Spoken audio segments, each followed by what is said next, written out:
Deep fake ದಂಧೆಗೆ ಬಿತ್ತು ದೊಡ್ಡ break. Meta ಮತ್ತು ಗೂಗಲ್ಗೆ ಹೈಕೋರ್ಟ್ ಕೊಟ್ಟ ಬಿಗ್ ಶಾಕ್ ಏನ್ ಗೊತ್ತಾ?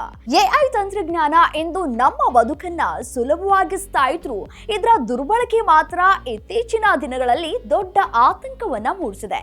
ಪ್ರಮುಖವಾಗಿ ಡೀಪ್ ಫೇಕ್ ತಂತ್ರಜ್ಞಾನದ ಮೂಲಕ ಸೆಲೆಬ್ರಿಟಿಗಳು ಹಾಗೂ ಸಾಮಾನ್ಯ ಜನರ ಮುಖ ಮತ್ತು ಧ್ವನಿಯನ್ನ ಡಿಜಿಟಲ್ ರೂಪದಲ್ಲಿ ತಿರುಚಿ ನಕಲಿ ವಿಡಿಯೋಗಳನ್ನ ಸೃಷ್ಟಿಸಲಾಗ್ತಾ ಇದೆ. ಇದು ವ್ಯಕ್ತಿಯ ಖಾಸಗಿತನ, ಗೌರವ ಮತ್ತು ಮೂಲಭೂತ ಹಕ್ಕುಗಳಿಗೆ ಧಕ್ಕೆ ತರ್ತಾ ಇದೆ. ಇದೀಗ ಬಾಲಿವುಡ್ ನಟಿ ಪ್ರೀತಿ ಜಿಂಟಾ ತಮ್ಮ ವ್ಯಕ್ತಿತ್ವ ಹಕ್ಕುಗಳ ರಕ್ಷಣೆಗಾಗಿ ಕಾನೂನು ಹೋರಾಟಕ್ಕೆ ಇಳಿದಿದ್ದು ಬಾಂಬೆ ಹೈಕೋರ್ಟ್ ಅವರಿಗೆ ಮಧ್ಯಂತರ ರಕ್ಷಣೆ ನೀಡಿದೆ. ಇಂತಹ ನಕಲಿ ವಿಷಯಗಳು ಸಾರ್ವಜನಿಕರಲ್ಲಿ ತಪ್ಪು ಕಲ್ಪನೆಯನ್ನ ಮೂಡಿಸುತ್ತವೆ ಮತ್ತು ವ್ಯಕ್ತಿಯ ಖ್ಯಾತಿಗೆ ಹಾನಿಯನ್ನ ಮಾಡುತ್ತವೆ ಅಂತ ಕೋರ್ಟ್ ಕಳವಳವನ್ನ ವ್ಯಕ್ತಪಡಿಸಿದೆ.